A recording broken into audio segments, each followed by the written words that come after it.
Trade Union. One of my roles is also sit on the Electrical Safety Board and also the Electrical Licensing Committee. And this is where we see workers and contractors have to come up there and show cause why a licence should be suspended, cancelled or terminated. And Section 8 is probably one of the most important sections of the wiring rules. Whilst you don't have stuff in comply to the wiring rules of installation of wiring systems, earthings, is the testing is where that you get the installation correct, and also protects your licence and protects your community against electrical shock. So in this presentation, Section 8 hasn't changed a great deal. A couple of changes are they split some of the sections into various clauses to differentiate between general application and visual inspections. Extra low voltage insulation testing requirements have now been clarified. There's further information on mandatory test, continuity of the earth installation and earthing systems, information on insulation resistance testing values, enhanced requirements for RCD and fault loop impedance testing for circuits not protected by RCD when supply is not available. And at the initial date of energisation at the switchboard is a now mandatory requirement. So once you energise that board for the first time, you need to put the energisation date on there. These are some of the mandatory tests, and whilst there's not too much change in these, there's about a reflection of the importance of it.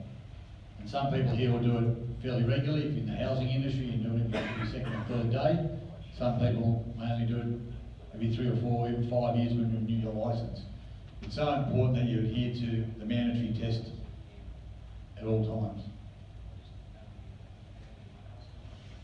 This circuit here is in the current wiring rules and it's in the existing one, and that just refreshes everyone's requirements in the order of testing.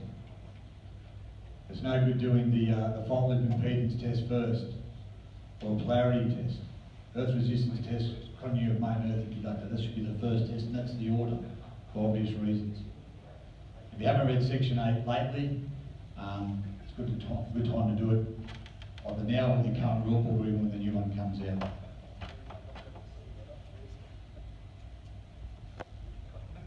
The verification that highlights the clauses. Once again, it's so important that you be familiar with those, especially with the fault loop impedance. A lot of people in the older generation who've never even done that in apprentice training, it's so important that you do that fault loop impedance test when required. In the appendices, there's the ones in red from M to Q, they're new, and these are informative. So not must, it's informative, they're guidance. The guidance appendices, and the one which is probably fairly new is the number P, electric vehicle socket outlets. So with the new electric cars comes charging stations and cables feeding the cars. There's some guidance there that should have to do work where the customer now wants to have an electric car. There's some guidance on there on how you go to undertake that installation.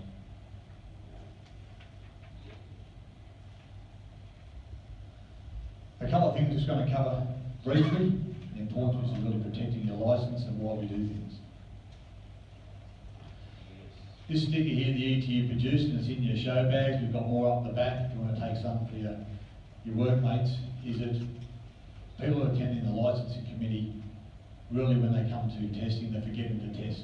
So this sticker here, designed to go in your toolbox, to go on the certificate of testing booklet, to go on the installation tester cover, put on the glove box of your car. They're always reading, and just start getting that learning. These are the tests that you need to do. Because what's happening is that whilst you might not comply with the wire rules, and if you're lucky or unlucky enough to have an electrical safety office inspector, you get reported, they may give you an improvement notice, but if it really comes down to failing to test, then you get referred to the licensing committee. There's no reason anyone should come to the licensing committee generally if you do that testing procedure. But I tell you, quite a few people have and continue to do so. So why do we test work? Well, most people here obviously, thanks for coming today, we really appreciate you getting involved in your trade. But we test because we've got electrical safety regulation. I don't know how many people have read the Electrical Safety Act or safety regulations or even codes of practice, but there's electrical safety regulation that if you're going to energise to work, you have to test. It's a regulation. Same as you can't speed on the roads, it's a traffic act, it's an electrical safety act, and part of the regulations. And if you fail the test, then obviously you may go to the licensing committee. If you're caught, the potential is 40 penalty unit fine. It's going to make it clear there's a regulation that you need to test. Section 26 talks about certificate of testing safety, and Bob mentioned that earlier. There's a requirement to provide that of an installation as soon as practicable. So that might be at the end of the job where you give the invoice for $500 or whether you're in charge. There might be some wording at the bottom saying this installation is being tested in accordance with the AS 3000 wiring rules, relevant standards and acts and other guidance. You need to sign it as a contractor, your contractor's name and licence number. You have to do that under the regulations. Licensed electrical workers comply with the wiring rules. The regulation says you must, and that's obviously why you're here today, because you're passionate about the trade or you've got to get a bit of time off, but you have to comply to the wiring rules.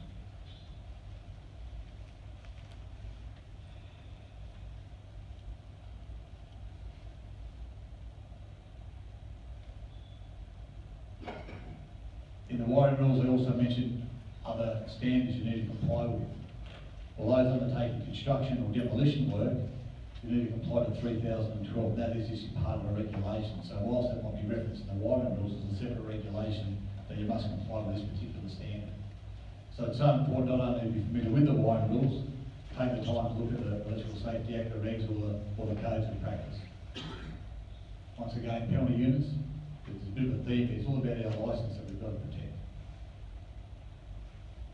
So this sort of brings it back home where we've got, this is on a public website, the ESO website, but this is a suspect who's attended the licensing committee where someone received a couple of minor shocks after some non-compliant work, and what we had a view of, we suspended that worker's licence until they did a unit of competency.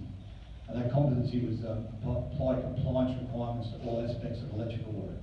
So you had to go and engage an RTO and undertake a whole new competency for that particular unit. Couldn't just go and sit in an apprentice training class for a couple of hours. Had to engage that because we didn't believe that person had enough skills of actually doing that work, and obviously someone's been received some shocks. And we disqualified that person being a contractor for a QTP status. So obviously with a contractor, you have a QTP and a QBP. You could take on that role. Because the role of a qualified technical person is to provide all the technical knowledge to that contracting company, whether it's a one-man band to yourself or to someone else. If you couldn't even do testing correctly, you should be able to be providing advice.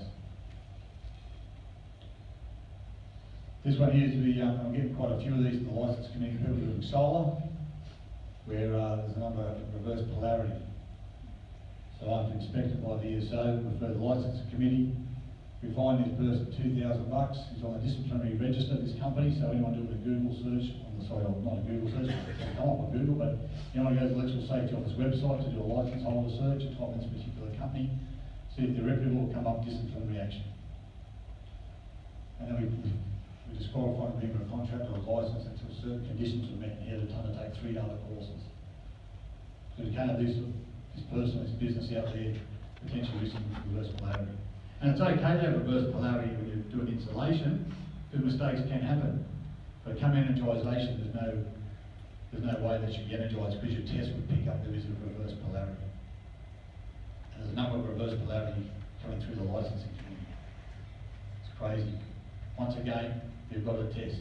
Have the rule book next to you if you're not sure. It's a tool, you know? It's a reference document. Go through section 8 and do it correctly. If you're not sure, you can always ask. So hopefully most people might have one of these. Yep, electrical work licence. Not many trades have a licence. Plumbers have a licence. And no disrespect to plumbers, not many people have drowned on a job site. However, electrically, we're electricians for life. But we can't work without this licence. It's our trade, it's our craft. And it's about making sure that you test so you don't put your licence and the community and public, even yourselves, at risk. And whilst we're here talking about the wiring rules, which is great, it really comes down to that testing. I can't emphasise enough that you need to test.